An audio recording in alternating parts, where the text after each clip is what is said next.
Hello dear students, very good morning to all of you. आज हम आपके जो क्लास 12th का इंग्लिश कंपोजिशन है उसमें नया टॉपिक पढ़ने वाले हैं जिसका नाम है आर्टिकल या फिर स्पीच। ठीक है, आर्टिकल या फिर स्पीच। कितने मार्क्स का होता है ये? 7 मार्क्स। और दो आते हैं क्वेश्चन, एक तो आर्टिकल का आता है, आर्टिकल का मतलब है यहाँ पर लेख, ठीक है, छोटा जो निबंध लिखा जाता है। और एक होता है स्पीच, स्पीच मतलब है भाषण। जिस प्रकार से कोई भी प्रोग्राम होता है उसमें भाषण दिया जाता है, तो भाषण किस तरीके से हम लिखते हैं। तो आर्टिकल और स्पीच 7 मार्क्स का है। 2 क्वेश्चन पूछे जाते हैं आपके एग्जाम में, दोनों ही आते हैं, मतलब आर्टिकल भी आता है और स्पीच भी आता है। And you have to attempt only 1 out of 2 questions. ठीक है, इसमें अलग कोई ज़्यादा फॉर्मेट नहीं है, तो इसमें हम सबसे पहले पढ़ते हैं कौन सा, स्पीच वाला क्वेश्चन पढ़ेंगे। इसका सबसे पहले आप क्वेश्चन देख ले। क्वेश्चन है you are Abhinav the student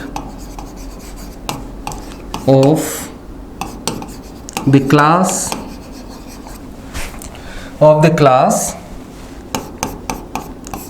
12th।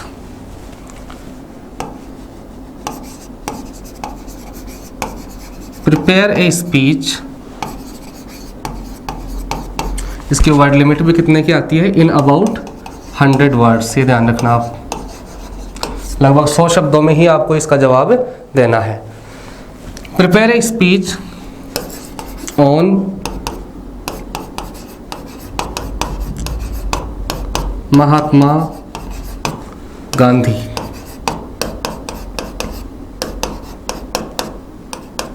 On Mahatma Gandhi, to be delivered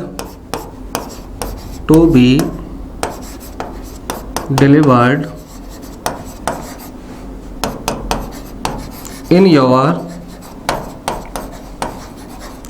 school assembly on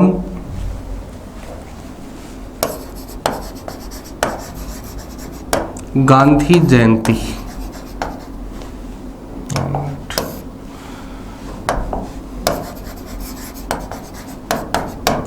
Gandhi Jayanti का उपलक्ष्य पर, जो 2 अक्टूबर को आती है गांधी जयंती, उसके उपलक्ष्य पर आपको गांधी जयंती पर, कहने का मतलब महात्मा गांधी पर आपको स्पीच तैयार करनी है, जो आपकी स्कूल असेंबली में, जो स्कूल की प्रार्थना सभा है उसमें डिलीवर करने के लिए आपको तैयार करनी है। ठीक है, देखो यू आर अभिनव, आप अपने आप को नाम मानना है इसमें, Abhinav the student of the class 12th, 12वीं कक्षा का विद्यार्थी मानना है।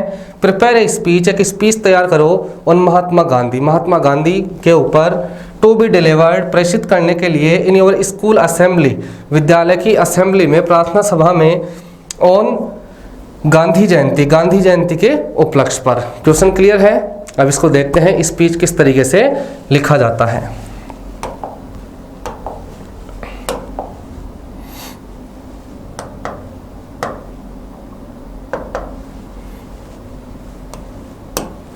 देखो यहाँ तो फिर आपका है क्लास 12th इंग्लिश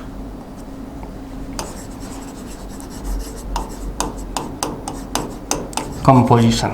ठीक है, अब जो स्पीच है, मैंने आपको बताया था, चाहे कोई स्पीच हो, आर्टिकल हो, या फिर कोई लेटर हो, या फिर रिपोर्ट हो, फैक्चुअल डिस्क्रिप्शन हो, कुछ भी हो, तो सबसे पहले आपको ऊपर यहाँ मेंशन करना है। तो यहाँ लिख देता हूँ मैं स्पीच, अंडरलाइन करना है इसको, अंडरलाइन करके एक लाइन छोड़नी है। लाइन छोड़कर क्या लिखोगे आप? इसकी हेडिंग किसके बारे में है?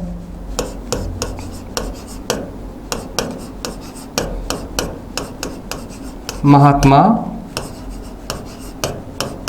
गांधी पर, महात्मा गांधी। अब इसमें हम शुरुआत करते हैं।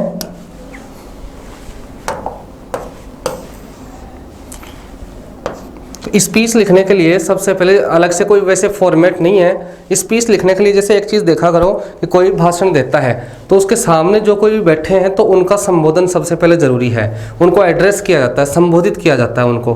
किस तरीके से, जैसे स्कूल के अंदर कोई कार्यक्रम है तो संबोधित कैसे करेंगे। सबसे पहले तो जैसे वो लाइन आती है आपकी इधर, सबसे पहले आपको ऊपर वाली लाइन में लिखना है गुड मॉर्निंग। ठीक है, इतना ही लिखना, केवल गुड मॉर्निंग फर्स्ट लाइन में। इसके बाद में लिखेंगे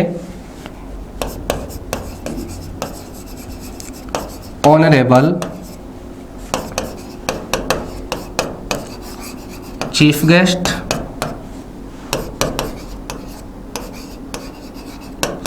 the principal sir,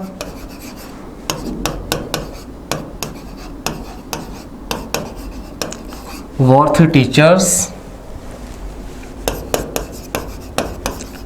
teachers and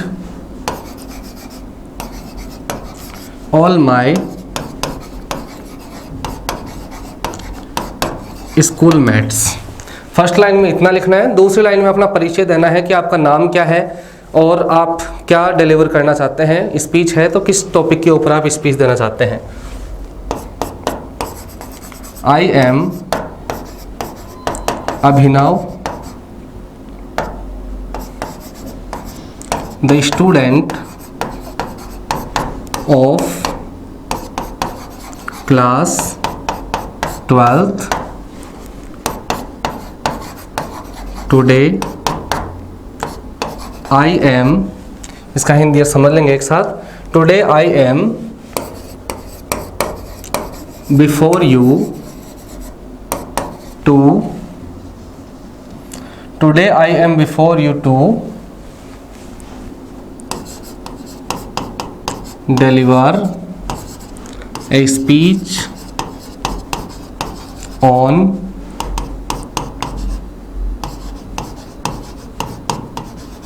Mahatma Gandhi. ठीक है, इतना ही लिखना है इसमें। देखो शुरू से आप संबोधित कर दो। पहले तो सबसे पहले लिखो गुड मॉर्निंग, उसके बाद में लिखेंगे ऑनरेबल चीफ गेस्ट यानी सम्मानीय मुख्य अतिथि। फिर डायरेक्टर सर के लिए भी लिख सकते हैं the director sir, principal sir, worthy teachers मूल्यवान अध्यापक, and all my schoolmates सभी मेरे विद्यालय के साथियों।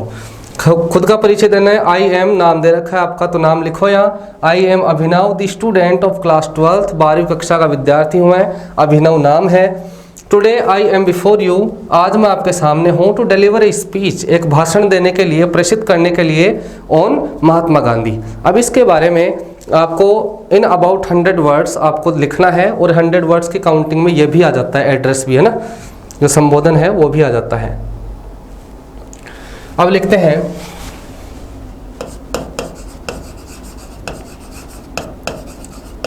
Mahatma Gandhi was a great leader,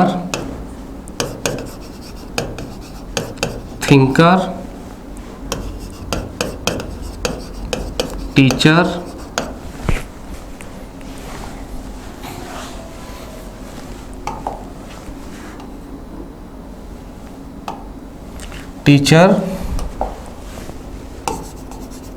and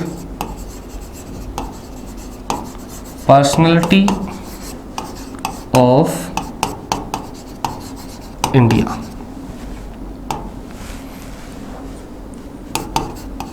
He was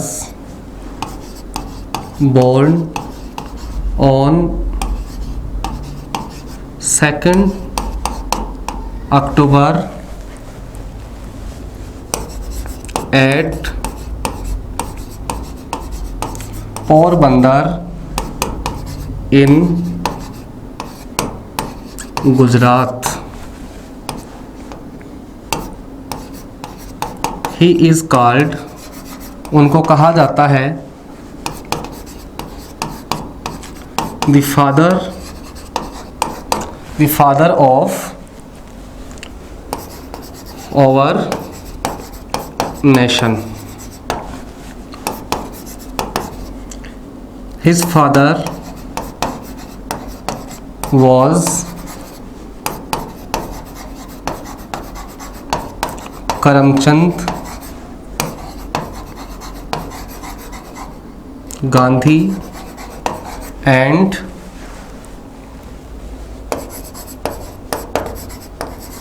mother was Putlibai.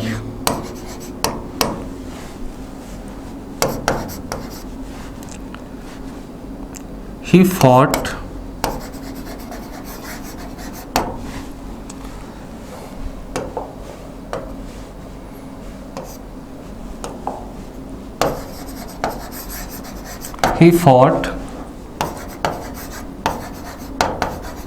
against the British rule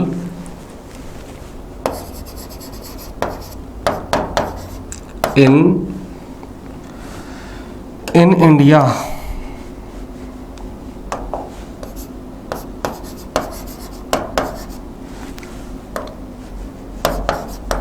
He wrote a book, उन्होंने एक किताब लिखी थी, Hind Swaraj.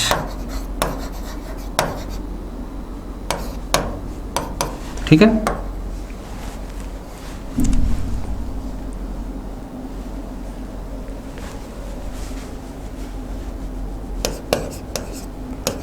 He was shot dead by Nathuram Godse on 30th January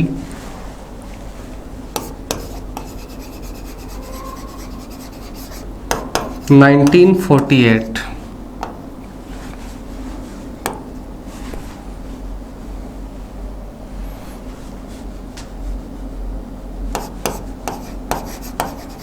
Today, even after his death, he is the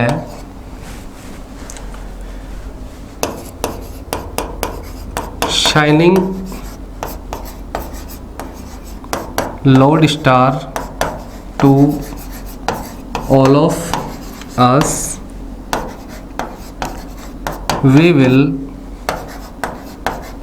never forget him। ठीक है। Last में लिखना है फिर आपको थैंक्स टू लिसन मी। अब इसको शुरू से समझ लेते हैं, इसका हिंदी अर्थ वगैरह बहुत बढ़िया तरीके से समझना आप। इन अबाउट 100 वर्ड्स में आपको लिखना है।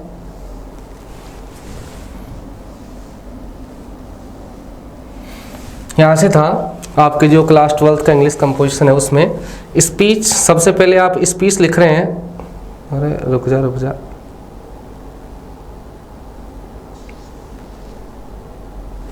स्पीच लिख रहे हैं तो सबसे पहले स्पीच हो या फिर आर्टिकल हो, यहाँ पर आप ऊपर मेंशन करेंगे कैपिटल लेटर्स में, बड़े जो अक्षरों में, बड़े शब्दों में यहाँ पर लिखोगे स्पीच। उसके नीचे एक लाइन छोड़कर आप लिखोगे यहाँ पर उस स्पीच का या आर्टिकल का जो हेडिंग है, किस चीज़ के बारे में है, वो यहाँ पर आप कैपिटल लेटर्स में लिखेंगे। स्पीच की बात है, सबसे पहले लिखेंगे आप यहाँ पर गुड मॉर्निंग। उसके बाद में ऑनरेबल चीफ गेस्ट, स्कूल में अगर स्पीच दी जा रही है उसकी बात है। Honourable chief guest, the principal sir, the director sir, worth teachers and all my schoolmates, एवं मेरे सभी स्कूल मेट्स यानी कि विद्यालय के साथियों। इसको है ना कई ऑनरेबल बोलते हैं, ये ऑनरेबल होता है। ऑनरेबल मतलब सम्मानीय है। इसकी जगह पर आप रेस्पेक्टेड का भी यूज कर सकते हो। इसके बाद में लिखना है हमें आई एम, आपका नाम बताना है, परिचय बताना है। अगर क्वेश्चन में दिया हुआ है तो आप वो नाम जरूर लिखें यहाँ। I am Abhinav the student of class 12th, कि मेरा नाम क्या है, अभिनव है, 12वीं कक्षा का मैं विद्यार्थी हूँ। टुडे यानी आज। I am before you, before का मतलब क्या है यहाँ, सामने। आई एम बिफोर यू, मैं आपके सामने हूँ। टू डिलीवर ए स्पीच, एक स्पीच प्रेषित करने के लिए। ऑन महात्मा गांधी। महात्मा गांधी जो टॉपिक है इसके ऊपर स्पीच डिलीवर करने के लिए मैं आपके सामने हूँ। महात्मा गांधी थे वॉज ए ग्रेट लीडर, बहुत महान एक लीडर थे। लीडर मतलब नेता। थिंकर होता है विचारक, विचारक थे। टीचर अध्यापक भी थे। अध्यापक मतलब एज ए टीचर उन्होंने काम नहीं किया था, लेकिन वो कोई भी किसी को कुछ सिखाता है तो वो उसका अध्यापक होता है। Thinker, teacher and personality of India, और भारत के महान एक व्यक्तित्व थे, पर्सनैलिटी थे। ही वॉज बोर्न, इनका जन्म हुआ था ऑन 2 अक्टूबर, 2 अक्टूबर को इनका जन्म हुआ था एट पोरबंदर इन गुजरात, गुजरात के पोरबंदर शहर में इनका जन्म हुआ था। ही इज कॉल्ड, इनको कहा जाता है the father of our nation, हमारे राष्ट्रपिता इनको कहा जाता है। हिज फादर, उनके पिताजी, इनके पिताजी का क्या नाम था? His father was Karamchand Gandhi, इनके पिताजी का नाम था Karamchand Gandhi. And mother was Putlibai, और माँ का नाम क्या था? Putlibai. He fought against the British rule in India, Bharat में जो ब्रिटिश रूल था, अंग्रेजों का शासन था, उनके विरुद्ध इन्होंने संघर्ष किया था, लड़े थे। ही रोट ए बुक, उन्होंने एक किताब लिखी थी हिंद स्वराज, हिंद स्वराज के नाम से उन्होंने किताब लिखी थी। इसमें लाइन और भी आप जोड़ सकते हैं, पंक्तियाँ, जैसे he is the symbol of peace and non violence, कि जो शांति और अहिंसा के वो प्रतीक हैं, लेकिन वर्ड लिमिट को भी थोड़ा सा ध्यान रखना, एक्सीड ना हो।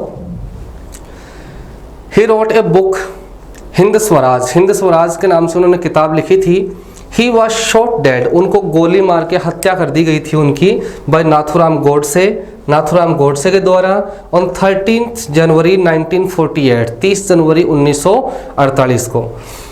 टुडे, आज, इवन आफ्टर हिज डेथ, आज उनकी मृत्यु के बाद भी, ही इज़, वो हैं द शाइनिंग, शाइनिंग मतलब चमकते हुए, लॉर्ड स्टार। लॉर्ड स्टार क्या होता है? वैसे ध्रुव तारे को कहा जाता है लॉर्ड स्टार, जो ध्रुव तारा होता है ना उसको कहते हैं, लेकिन ध्रुव तारे का प्रयोग कब किया जाता है? एक मार्गदर्शक के रूप में किया जाता है।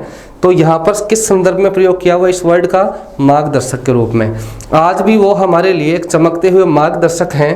तो ऑल ऑफ अस, हम सभी के लिए, we will never forget him, हम उनको कभी भी नहीं भूलेंगे। फॉरगेट का मतलब होता है भूलना, तो we will never forget him, हम उनको कभी भी नहीं भूलेंगे। और लास्ट में आपको स्पीच में ये लाइन जरूर लिखनी है, सॉरी ये कट हो गया, ये लाइन आपको जरूर लिखनी है, थैंक्स टू लिसन मी, कि मुझे सुनने के लिए धन्यवाद। या आप ऐसे लिख सकते हो थैंक यू वेरी मच, या ऐसे लिख सकते हो थैंक्स टू हियर मी, कि मुझे सुनने के लिए, या फिर ऐसे भी लिख सकते हो thanks to give me ear, कि मुझे सुनने के लिए आपको बहुत बहुत धन्यवाद। तो इस तरीके से आपको स्पीच लिखना है। किसी भी टॉपिक के बारे में आ सकते हैं। स्पीच और आर्टिकल ज़्यादातर किसके बारे में आ सकते हैं? जैसे कोई पर्सनैलिटीज़ हो गई, कोई व्यक्तित्व हैं भारत के महान जो महापुरुष हुए हैं उनके बारे में, या फिर कोई जो कॉमन जो टॉपिक्स हैं एट प्रेजेंट, जो कुछ मुद्दे हैं, जैसे मानो ग्लोबल वार्मिंग के बारे में आ सकता है, कोई मोबाइल फ़ोन के बारे में आ सकता है, टेलीविज़न के बारे में आ सकता है, इंटरनेट के बारे में आ सकता है, ठीक है। और ये कुछ जैसे अब ये कोरोना काल चल रहा है तो इसके बारे में भी आप याद रखें। जीएसटी के बारे में आ सकता है, डीमोनेटाइजेशन के बारे में आ सकता है, और अन्य जैसे और भी टॉपिक हैं, पॉल्यूशन के बारे में आ सकता है। तो ये कुछ मेन टॉपिक है, इन्हीं के बारे में आर्टिकल लिखवाया जा सकता है और इनके बारे में ही स्पीच भी तैयार करवाई जा सकती है। तो इस तरीके से आप आगे और भी टॉपिक करें, और नेक्स्ट जो क्लास होगी उस क्लास में और भी एग्जाम्पल्स आपको बताए जाएंगे। Thank you very much.